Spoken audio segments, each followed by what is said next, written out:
Well, thank you very much, Kathleen. It's been a real pleasure to be part of this experience here today. I've learned a great deal, and it's just been an amazing experience to share the time with such an amazing group, and we've got more to come. So as the final speaker, I would like just to thank very briefly a few of the people and organizations that have made this event possible. NATO, of course, the main sponsor. Money talks, and they were very kind to provide it. The RCMI, and as a member, I'm glad to see what great support it's able to give to events like this. Of course, WIIS-Canada, especially Kathleen and Charlotte, who did all the hard work, and of course all the panelists and presenters. But I know my main job is to get us to the networking event on time, so I will move right to that. And just say that it seems to me that one theme of this and similar conferences has been Canada's leading role in advancing the meaningful participation of women in its armed forces, and this comes up time and time again.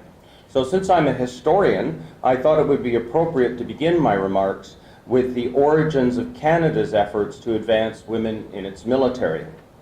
So the 29th of May of this year, we will mark the 101st anniversary of an event where two Canadian servicewomen, nursing sister Eleanor Thompson and Meta Hodge, became the first Canadian women to win the military medal for their bravery saving the lives of wounded soldiers after their field hospital was attacked by enemy bombers.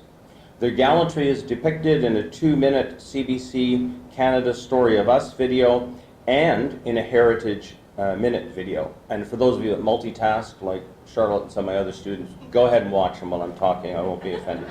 They're great. What isn't depicted, though, in these videos is the historical context of how their story was part of the start of the advance of women's roles in the Canadian military, and how unique factors of Canadian national and military culture affected women's advance at the time and continue to play a role today. And for those of you that know me, I say it's great to have overall theories of military culture, but you have to apply them specifically, and we've heard that theme. Again, you have to apply them specifically to each nation and each military culture.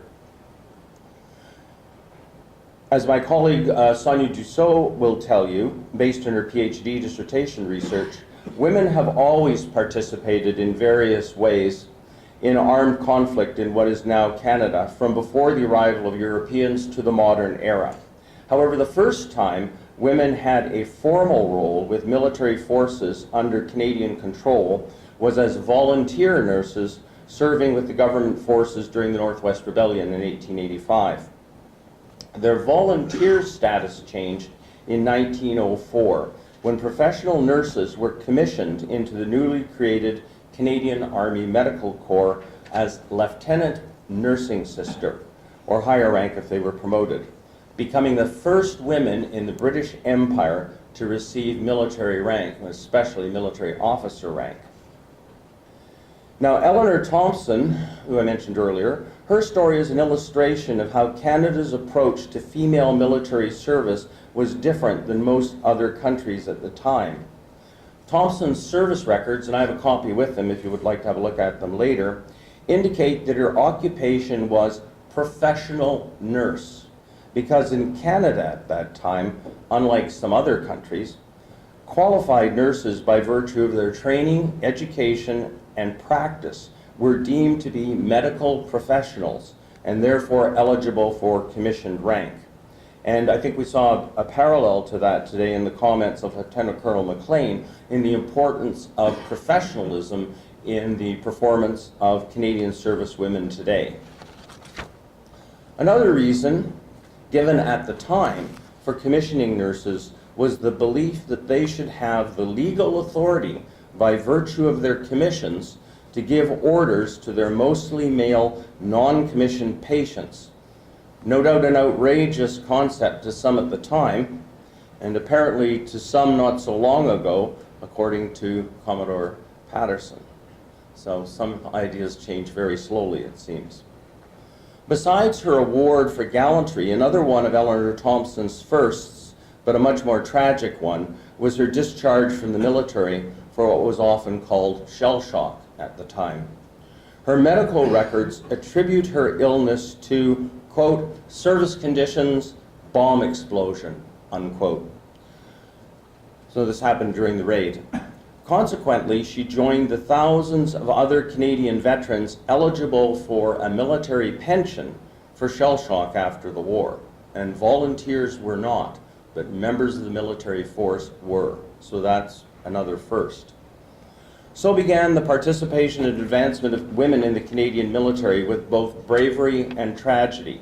And we've seen other examples today during this conference.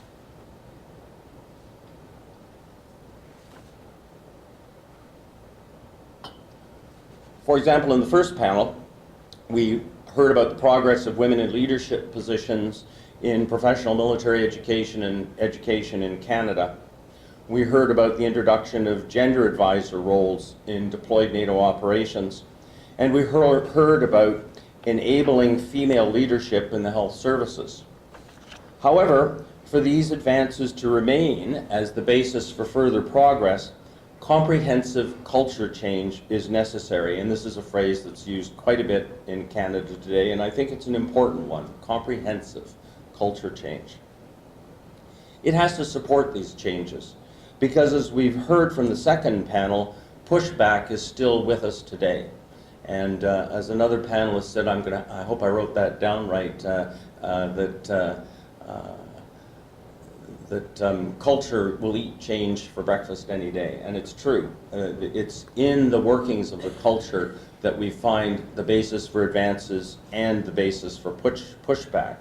And unfortunately, over the past 100 years, and even in the last 50 years, some gains made by Canadian servicewomen have been reversed because the underlying military culture did not support their advancement.